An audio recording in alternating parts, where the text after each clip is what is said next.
Olá, sejam muito bem-vindos ao X Upanishad, uma literatura da filosofia Vedanta que leva ao conhecimento do absoluto.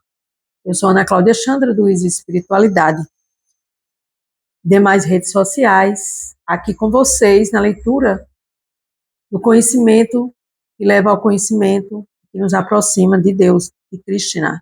Quem é Krishna? Krishna é o todo atrativo e todo atraente, Deus, na filosofia védica, novamente, e que nos atrai para o seu conhecimento, porque o objetivo de Deus é que nós conhecemos Ele mais e melhor a cada dia. E hoje vamos ao mantra 12, primeiramente será recitado em sânscrito, da melhor forma possível, e depois com a tradução de Srila Prabhupada, nosso querido mestre Bhakti Yoga, aqui para o nosso conhecimento e para o nosso prazer transcendental, oferecendo essa leitura como serviço devocional para o prazer de Deus, para o prazer de Krishna, para o prazer do todo absoluto.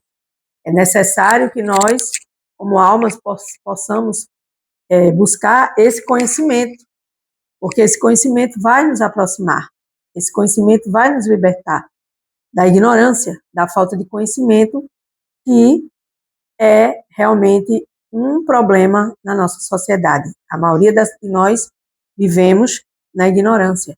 E por não sair da ignorância, a gente fica especulando, fica dizendo isso, aquilo outro, fica querendo entender aquilo que a gente não entende, porque só Deus entende, porque Deus é que sabe de tudo.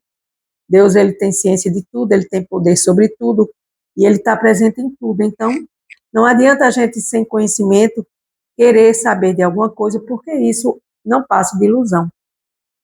E hoje o mantra 13 traz mais uma parcela deste conhecimento, mais uma partícula transcendental. Transcendental por quê? Porque não é algo material, é um conhecimento que nos leva acerca de Deus, que nos leva ao conhecimento de quem é Deus, porque pouco sabemos sobre Deus e o que sabemos é insuficiente. Mantra 12 do Sri Upanishad. Andam tama pravishanti Yeshambhuti upashate tato bhuyai vate tamo yayu shambhutiyan rata. Tradução. Aqueles que se ocupam na adoração aos semideuses entram na mais escura região da ignorância, e pior ainda é o destino reservado àqueles que adoram o absoluto impessoal. Repetindo mais duas vezes. Aqueles que se ocupam na adoração aos semideuses entram na mais escura região da ignorância, e pior ainda é o destino reservado àqueles que adoram o absoluto impessoal. Aqueles que se ocupam na adoração aos semideuses. O que são semideuses? Tudo aquilo que não é Deus. Deus é uma pessoa só. Ele é onipotente, onisciente, onipresente. Então, quando a gente adora semideuses, já está dizendo a palavra semideuses. Tudo aquilo que não é Deus. E aí a gente vai entrar nessa região escura da ignorância. Por quê? Porque a gente não vai aprender nada, porque a gente não está aqui para aprender sobre os semideuses. Nós estamos aqui para aprender sobre Deus. E pior ainda, o destino reservado àqueles que adoram o absoluto impessoal. O que é absoluto impessoal? Só ver Deus como a luz, como a energia, como a natureza, como a árvore, como o rio, como o mar.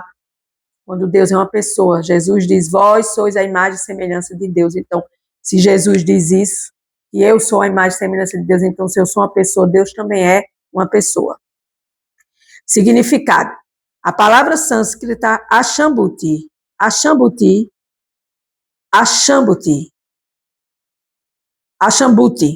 refere-se àqueles que não têm existência independente. Shambhuti é Deus, a pessoa suprema e absoluta, que é completamente independente de tudo. Na Bhagavad Gita, no capítulo 10, verso 2, a ciência sagrada da alma, Shri Krishna afirma: Name vidushuragana prabhavam na mahashaya aham adihi devanam mahashinam cha savasha.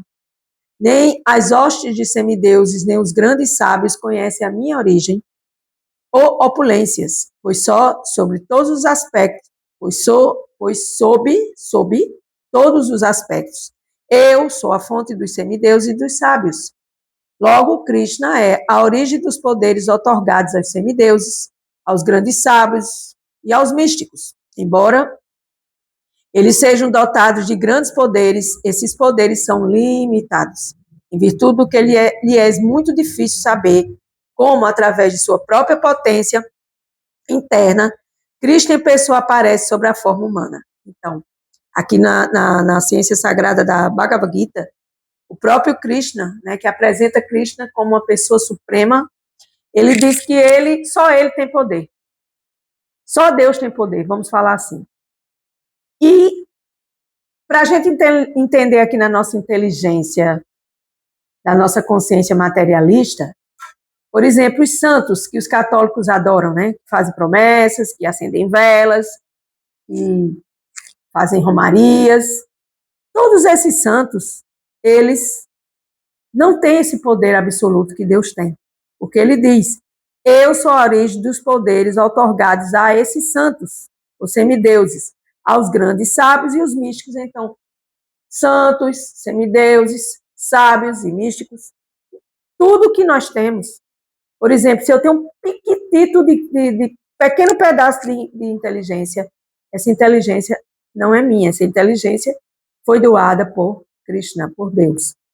É exatamente isso que, se eu tenho algum dom ou dons, eu posso oferecer a Deus e oferecer às pessoas, me oferecendo como serviço, como uma verdadeira pessoa que gosta de servir.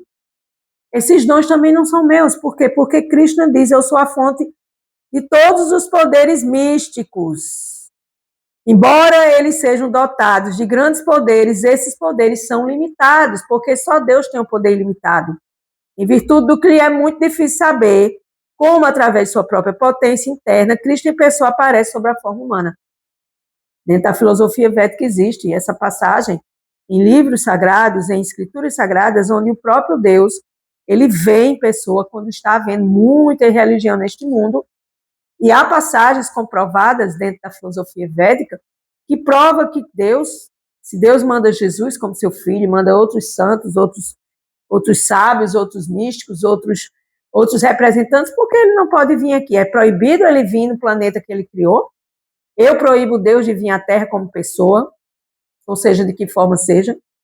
Eu jamais posso falar isso, porque Deus, ele é o onipotente, ele tem poder sobre tudo, tem presença em tudo, e ele pode fazer o que ele quer, como ele faz. Então, aqui Srila Prabhupada, ele traz uma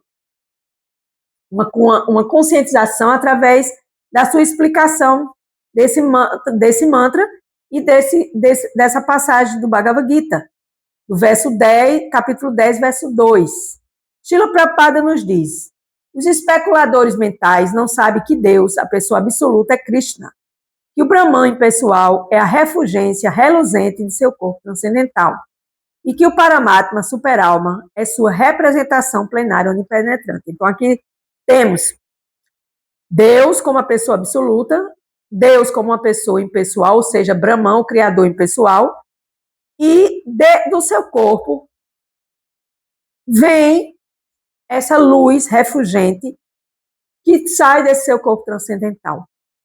E que o Paramatma, que está localizado no coração de toda entidade viva, todas, não é só ser humano, todas as entidades vivas, Paramatma está localizado, que é a superalma nas pequenas almas, que é a sua representação plenária de uma potência sua, onipenetrante, que Deus penetra tudo, penetra todos, tem ciência de tudo, tem ciência de todos, e Deus tem poder ilimitado.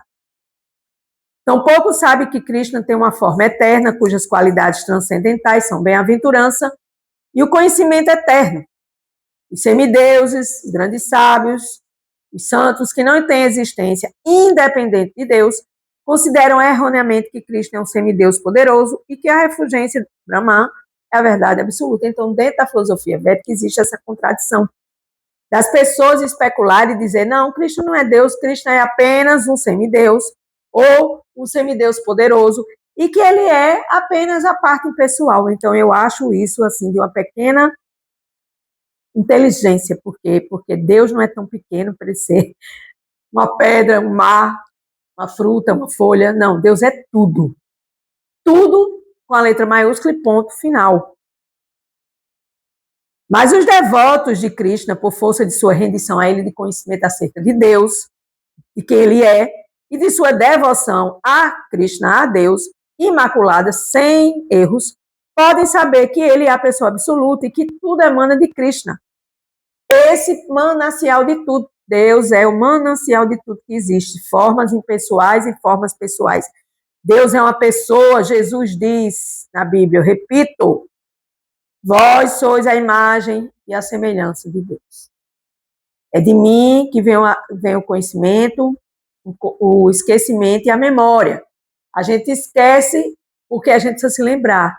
E a gente se lembrando, a gente precisa ter consciência de Deus dentro desse processo que nos leva ao conhecimento do próprio Deus, do absoluto. Na Bhagavad Gita, novamente, capítulo 7, verso 20 e 23, também se afirma que apenas as pessoas sem inteligências e confusas, impelidas por um forte desejo de gozo dos sentidos materiais, adoram os semideuses, os santos, como meio de obter alívio transitório dos problemas temporários. Então, vou fazer uma promessa aqui para o santo, para ele me aliviar desse problema. É isso que está falando aqui. Como tem envolvimentos materiais, o ser vivo precisa livrar-se de todo cativeiro material e alcançar o alívio permanente no plano espiritual, onde há bem-aventurança, vida e conhecimentos eternos. Então, aqui não é um lugar para a gente se livrar de nada. Aqui é um lugar para a gente transformar a nossa vida em uma oferenda a Deus e não mais voltar a habitar esse planeta, caso você queira. Portanto, o Sri Upanishad instrui que não devemos buscar alívio temporário de nossas dificuldades, adorando os semideuses, os santos, que por serem dependentes do próprio Deus, podem otorgar apenas benefícios temporários. Então, você faz uma promessa, eu mesmo tenho essa prática. Uma promessa de tantos dias para receber tal graça, e os tantos dias que eu ofereci foi o tempo que passou a promessa. Então, nada mais e melhor do que você adorar a Deus, servir a Deus, ter consciência de Deus, se unir a Deus, entregar a Deus sua vida, porque Ele sabe o que você precisa. E não ficar confiando em poderes terceirizados, né? Se você pode ir para a pessoa suprema, por que você vai buscar pessoas secundárias? Né? Isso é uma pergunta. É preferível adorarmos Deus, a pessoa absoluta, Krishna, que é todo atrativo, e que pode nos livrar por completo do cativeiro da matéria, levando-nos de volta ao lar, de volta ao Supremo. Então, aqui, Srila Prabhupada nos fala que a gente deve procurar o verdadeiro Deus para adorá-lo, para servi-lo, para amá-lo, para transformar a sua vida numa oferenda, repetindo novamente, né? E ele explica, né? Novamente aqui cita um verso da Bhagavad Gita, como o Senhor Krishna declara na Bhagavad Gita, capítulo 8, verso 16. Abrahma bhuvana loka unavartinorjuna manwe upetyatu kaunteya unajamana vidyate. Partindo do planeta mais elevado do mundo material e indo até o mais baixo, todos são lugares de misérias. Então, nós estamos num planeta intermediário material, planeta Terra. Partindo do planeta mais elevado do mundo material, que eu não sei se é o planeta Terra, a casa de Deus há muitas moradas, e indo até o mais baixo, todos são lugares de misérias, onde ocorrem repetidos nascimentos e mortes. Mas quem alcança minha morada, o filho de Kunti, nunca mais volta a nascer. Então, quem adora a Deus vai um dia estar com Deus. Então, você, eu, no caso, que adorava outros semideuses, outros santos, que fazia promessas, que fazia resenhas, que fazia isso, aquilo outro, nunca cheguei a um resultado satisfatório na minha vida. Por quê? Porque eu estava adorando semideuses. O Upanishad assim assinala que todo aquele que adora os semideuses e alcança seus planetas materiais ainda permanece na mais escura região do universo. O universo inteiro está coberto pelos elementos materiais gigantescos, assim como um coco está coberto por sua casca com um pouco de água dentro. Aqui é comparado os planetas materiais, e a Terra é um deles, como um coco duro, casca dura, que você tem que romper essa casca, né? E com um pouco de água dentro, que são os prazeres temporários, porque você toma água de coco lá dentro, tem uma aguinha doce, mas logo que você toma, se acaba essa água, e assim é os prazeres materiais. Como a cobertura é hermeticamente fechada, a escuridão interna é densa, e, portanto, para que haja iluminação, precisa do Sol e da Lua, como existe o Sol e a Lua. Externamente, o universo está a vasta e limitada expansão, Brahma Jyoti, cheia de vaikuntas loucas, ou seja, a casa de Deus é muitas moradas, existe todo um processo de organização dos planetas. Quem achar que só existe a Terra é subestimar a inteligência de Deus e a potência de Deus, né? Então, aqui, Srila Prabhupada diz, o Senhor Krishna jamais sai de seu planeta. Embora more lá com seus associados eternos, ele é onipresente em todas as manifestações cósmicas, materiais e espirituais, porque ele tem seu planeta, mas ele é onipotente, onisciente e onipresente. Este fato já foi explicado no mantra 4, deste próprio Shri Upanishad, já foi falado, tal como o Sol, o Senhor está presente em toda parte. Ele está em um único lugar, assim como o Sol está situado em sua própria órbita, inalterável, mas ilumina tudo. Assim é Deus. Os problemas da vida não podem ser resolvidos como uma simples viagem à Lua, ou algum outro planeta acima ou abaixo dela. O Shri Upanishad adverte que não percamos tempo buscando algum destino dentro deste universo material escuro, mas que tentemos sair dele para alcançar o refugente reino de Deus. As pessoas estão aí gastando milhões, trilhões, quatrilhões de dólares para ir à Lua, para ir a Marte, para isso, para aquilo, para aquele outro. Tudo ilusão. Porque a gente não veio para cá, a gente tem uma alma. Então, a gente vai sair desse corpo. Por mais que eu vá na Lua e volte, eu continuo sendo uma alma dentro de um corpo condicionado. Então, a melhor coisa que tem para nós é alcançar o reino de Deus. E, para isso, a gente tem que batalhar para poder chegar lá. Então, o Shri Upanishad dá essa concepção de Deus pessoal, mostra suas potências, sua ciência, potência e onipresença dentro de tudo e de todos. E a gente que não estuda sobre ele, estamos na ignorância, a gente precisa sair dessa ignorância em 1, 2, 3 meses já, para a gente passar a conhecer Deus, porque é o conhecimento que vai nos levar à libertação. A Bhagavad Gita afirma no capítulo 7, verso 23, claramente que os resultados obtidos na adoração aos semideuses, os santos, não são permanentes. Como o universo material inteiro não é permanente, tudo que se consegue dentro da escuridão da existência material também é impermanente. Está aí a resposta. O ponto em questão consiste em obter a verdadeira vida permanente. E qual é a verdadeira vida permanente? Qual é a verdadeira vida permanente? O Senhor declara que logo que o alcançamos através do serviço a Ele devocional, o meio único e exclusivo para se aproximar da personalidade de Deus é servir a Deus como a alma serve ao seu amo. O servidor serve ao seu amo. Você serve ao seu patrão, materialmente falando. Sirva a Deus, que você vai ter muito mais benefícios de acordo com o seu merecimento. O Senhor declara que logo que o alcançamos através do serviço devocional, o meio único e exclusivo para se aproximar de Deus, da personalidade de Deus, libertamos-nos por completo do cativeiro de nascimentos e mortes. Isso é maravilhoso. Tem coisa mais ruim do que nascer aqui e ter que morrer? Para mim, não tem, não. Em outras palavras, o caminho no qual alguém se salva das garras da matéria depende inteiramente dos princípios de conhecimento e desapego obtidos no serviço ao Senhor Supremo.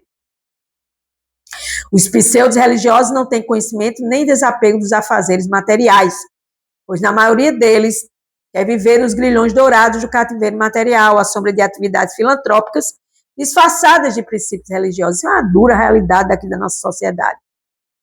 Exibindo falsos sentimentos religiosos, eles dão um espetáculo de serviço devocional e se fazem passar por mestres espirituais e devotos de Deus, embora se entregue a toda sorte de atividades imorais.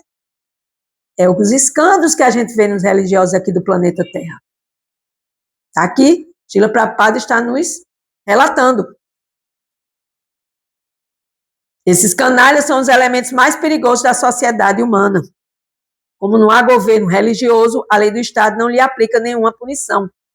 Entretanto, não pode escapar da lei de Deus, do Supremo, que na Bhagavad Gita afirma claramente que essas pessoas não iluminadas, invejosas, disfarçadas de propagandistas religiosos, serão atiradas nas regiões mais escuras do inferno. Bhagavad Gita, capítulo 16, versos 19 a 20. Então está tudo escrito na ciência sagrada da alma Bhagavad Gita. O Srila Upanishad confirma que assim, esses chamados religiosos, após concluírem suas atividades espirituais, como mestres, professores, etc., irão a lugares mais repulsivos do universo. Por quê? Porque a cada um é dado segundo vossas obras. Se você faz uma obra baixa, vai para o baixo. Se você faz uma obra intermediária, fica no intermediário. Se você se esforça para evoluir, você vai para os planetas evoluídos. Então, pois o verdadeiro objetivo deles é o gozo dos sentidos. Então, o verdadeiro objetivo de uma alma verdadeira devotada a Deus é servir a Deus. Afora isso, é objetivo de gozar dos sentidos e mostrar uma coisa que você não é. Então, os caminhos para se salvar das garras da matéria está aqui reportado nesse mantra. E depende unicamente dos princípios do conhecimento transcendental acerca da pessoa suprema e dos desafios obtidos no serviço ao Senhor, para que a gente possa se libertar das garras de Maya, da ilusão, e de ser aquilo que a gente não é. Porque a gente é uma alma e um corpo material condicionado. E tudo mais que acontece serve como degraus para a evolução e para que você se aproxime de Deus e conheça Deus cada dia mais e melhor. X, Upanishad, o conhecimento que nos aproxima de Deus, do absoluto, da pessoa suprema, a filosofia védica, que leva ao conhecimento de Deus, Bhaktivedanta e Yoga da devoção. Com gratidão, eu encerro mais um dia de X Upanishad.